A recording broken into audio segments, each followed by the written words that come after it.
مع الله في لألآت النجوم وحبك الغيوم وضوء القمر۔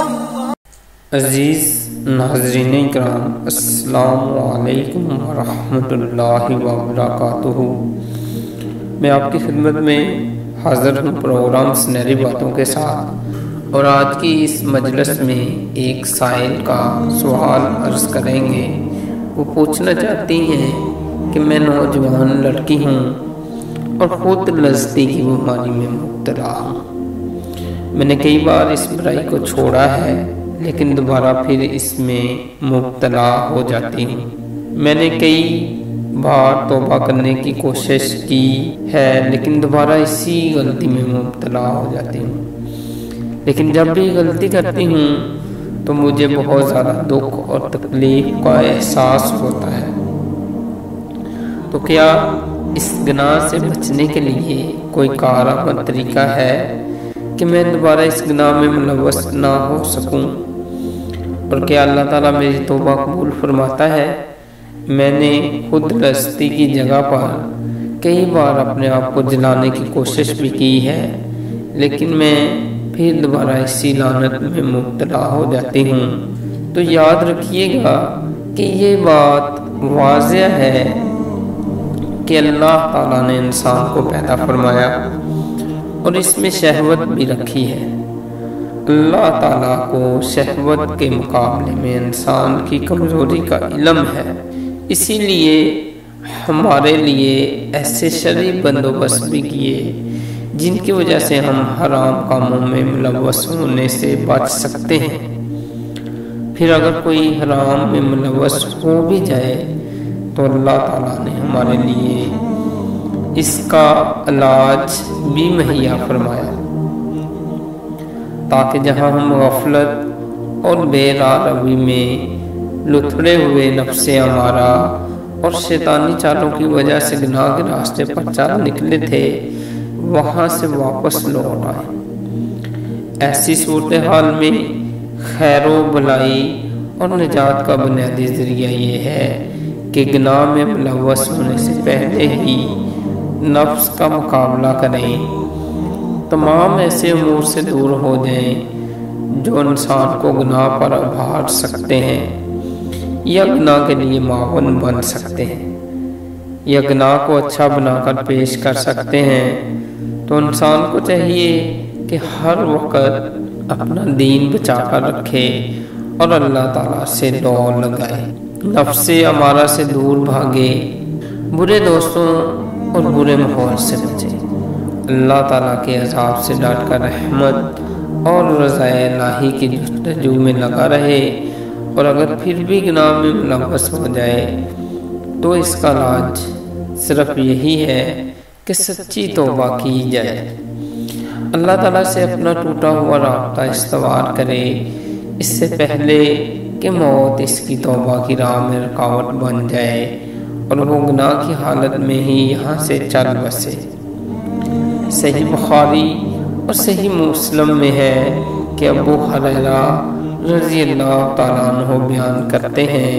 کہ نبی کریم صلی اللہ علیہ وآلہ وسلم نے حدیث قدسی بیان فرمائی۔ اللہ تعالیٰ فرماتا ہے کہ کوئی بندہ گناہ کرے اور پھر کہے یا اللہ میرا یہ گناہ معاف فرما دے، تو اللہ تعالیٰ فرماتا ہے کہ میرے بندے نے گناہ کیا اور اسے علم ہے کہ اس کا رب ہے، وہی گناہوں کو بخشتا ہے اور گناہوں پر پکڑ بھی کرتا ہے۔ بندہ پھر دوبارہ وہی گناہ کر کے کہتا ہے پروردگار میرا یہ گناہ معاف فرما دے، تو اللہ تعالیٰ فرماتے ہیں کہ میرے بندے نے گناہ کیا اور اسے علم ہے کہ اس کا رب ہے، وہی گناہوں کو بخشتا ہے اور گناہوں پر پکڑ بھی کرتا ہے۔ بندہ پھر تیسری بار بھی وہی گناہ کر کے کہتا ہے پروردگار میرا یہ گناہ معاف فرما دے، تو اللہ تعالیٰ فرماتا ہے میرے بندے نے گناہ کیا اور اسے علم ہے کہ اس کا رب ہے، وہی گناہوں کو بخشتا ہے اور گناہوں پر پکڑ بھی کرتا ہے۔ میں نے اپنے بندے کو معاف کر دیا، اب جو چاہے عمل کرے۔ امام نووی رحمۃ اللہ اس حدیث اور اس مسئلے سے متعلق دیگر احادیث کی شرح بیان کرتے ہوئے لکھتے ہیں کہ یہ احادیث اس بارے میں بالکل واضح ہے کہ گناہ چاہے 100 بار ہو جائے یا 1000 بار یا اس سے بھی زیادہ بار، اور انسان ہر بار توبہ کرے تو اس کی توبہ قبول کی جاتی ہے۔ اس توبہ کی وجہ سے اس کے گناہ دھل جاتے ہیں۔ لہذا مندرجہ والا حدیث کی روشنی میں آپ کا معاملہ سچی توبہ کے ساتھ منسلک ہے، اور سچی توبہ اس بات کو کہتے ہیں کہ آپ مکمل طور پر گناہ چھوڑنے کا عزم کریں، اپنے آپ کو گناہ سے دور رہنے کا عادی بنائیں اور آئندہ نہ کرنے کا پختہ عزم کریں، اور اس کے لیے معاون اقدامات بھی بروئے کار لائیں۔ ماضی میں سرزد ہونے والے گناہوں پر اظہار پشیمانی بھی کریں اور ان کی بخشش بھی مانگیں۔ البتہ آپ اپنے آپ کو جلانے، قتل کرنے یا تسلسل کے ساتھ گناہ کرتے رہنے کے بارے میں سوچیں تو یہ موجودہ گناہ سے بھی کہیں بڑا گناہ ہوگا۔ ایسے شخص کی مثال تو یہی ہے کہ جو گرمی کی شدت سے جلس رہا ہو اور اپنے آپ کو آگ میں ڈال دے، تو کیا کوئی عاقل ایسا عمل کر سکتا ہے؟ ہمارے پاس کوئی جادوئی طریقہ اور عمل تو نہیں ہے کہ آپ کو بتلائیں اور آپ فوری طور پر اس گناہ کی دلدل سے باہر آ جائیں۔ البتہ آپ اس گناہ سے بچنے کے لیے محنت، ڈٹ کر نفس امارہ کا مقابلہ اور سچی توبہ کر کے ثواب کی امید کر سکتی ہیں۔ اس کے ساتھ ساتھ کچھ عملی اقدامات بھی ہیں جو آپ کے لیے گناہ سے دور رہنے میں معاون ثابت ہوں گے۔ انشاءاللہ سب سے پہلے شادی، یہ سب سے افضل اور عظیم ترین علاج ہے، بلکہ شہوت کو بنی نوع آدم کے جسم میں رکھنے کا مقصد اور ہدف بھی ہے کہ شہوت کی وجہ سے شادی پر راغب ہوتے ہیں اور انسانی نسل کی افزائش کا ذریعہ بنتے ہیں، صرف اسی لیے کہ یہ کائنات اللہ تعالیٰ کی مقرر کی ہوئی عمر پوری کرے اور یہاں انسانیت باقی رہے۔ اس لیے آپ جلد از جلد شادی کی کوشش کریں اور اپنی پڑھائی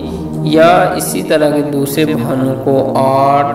بنا کر آنے والے مناسب رشتے کو مسترد مت کریں، کیونکہ اس وقت آپ کے لیے شادی دیگر کسی بھی مقصد سے ضروری ہے، بلکہ ایسا بھی ہو سکتا ہے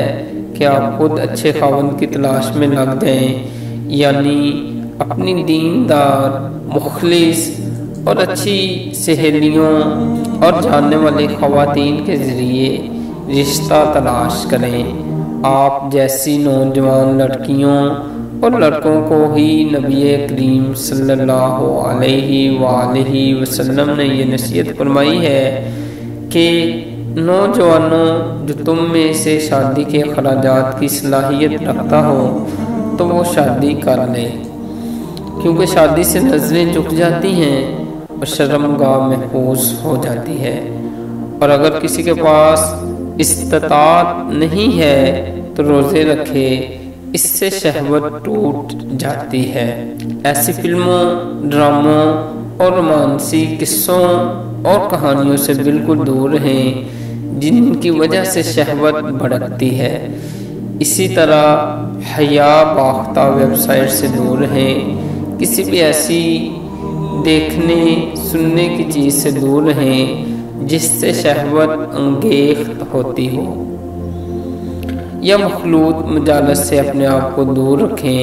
اپنے آپ کو فارغ مت رکھیں، کیونکہ ہر وقت کسی نہ کسی مفید سرگرمی میں مصروف رہیں۔ قرآن مجید کا مطالعہ کریں، تلاوت کریں اور دیگر نیکی کے کام سر انجام دیں۔ ہر وقت باوضو رہنے کی کوشش کریں اور وقت پر نماز ادا کریں۔ خلوت اور جلوت، تنہائی اور مجلس، ہر وقت میں اللہ تعالیٰ کو اپنا نگہبان اور نگران سمجھیں، یہ بندہ کے لیے ہمہ وقت کی کامیابی کی چابی ہے۔ سچے دل کے ساتھ اللہ تعالیٰ سے گڑ گڑا کر مانگیں کہ اللہ تعالیٰ اس نفسانی بیماری سے نجات دلائے اور شہوت پر آپ کو کنٹرول دے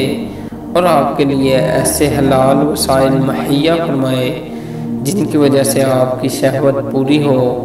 آپ کو حرام کاموں سے محفوظ کرے، بلکہ حرام کاموں کے ذرائع اور اسباب سے بھی دور کر دے۔